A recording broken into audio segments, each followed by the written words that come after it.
Hello Year 1 and welcome to your maths learning for Tuesday the 12th of January 2021.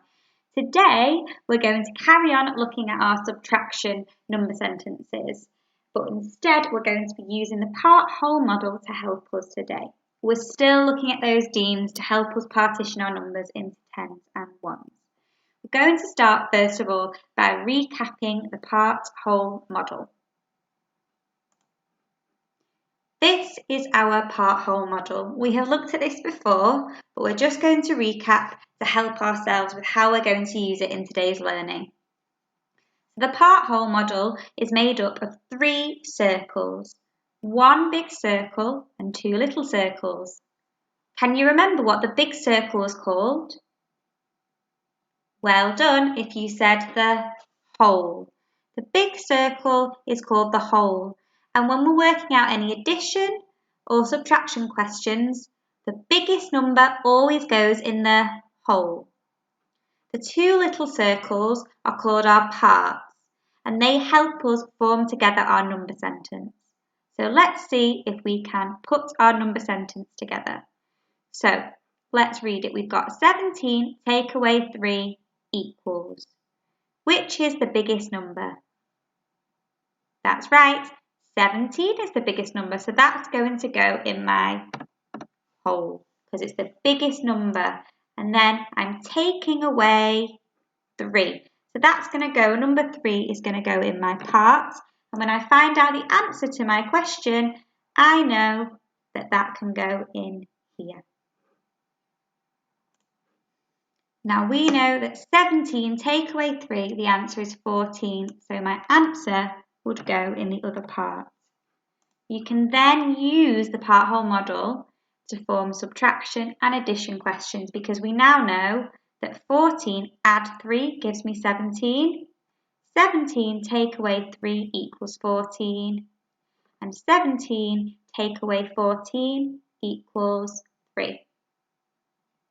Let's take a look at our activity today and how the part-whole model is going to help us.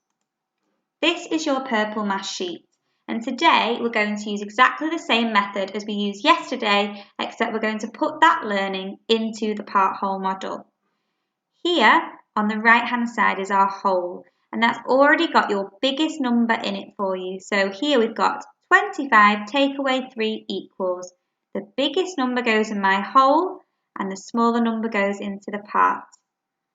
Can you have a think back to yesterday when we were making our deans?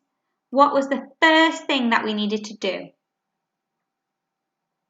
You're right, we had to find the biggest number. Which is the biggest number, 25 or 3? That's right, it's 25. So I need to make 25 in my box below. How many tens does 25 have? That's right, it has 2. So I'm going to take 1 10 and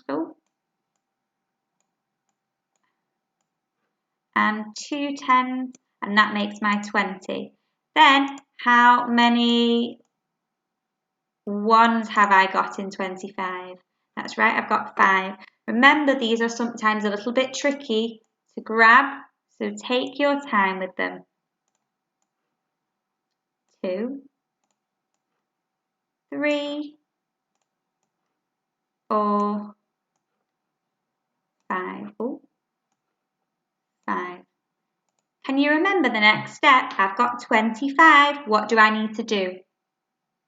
That's right, I'm taking away 3, so I need to cross out 3 ones. Can you remember how we do this on Purple Mash? That's right, you click on your dean and click on the pen, and we can cross that out. So 1 dean's crossed out, 2 deans are crossed out, and 3 deans are crossed out. So there we go, we've done 25 and we've taken away or crossed out 3 deans. What do I need to do to get my answer? That's right, I've got to count them all together. How many tens have I got? 1, 2. So let's type my answer in here. 2 or 20. And how many ones left? Well, I've crossed out 3, but I've got 2 left. So I've got 2 tens and 2 ones. So I've got 22. Fantastic. Now I need to make sure that I write my answer in here as well, 22. So we know that 25 take away 3 equals 22. We've got it here. But we also know that 22 add 3 gives me 25. An example again has been done for you on this sheet. Take your time and work your answers out. Good luck!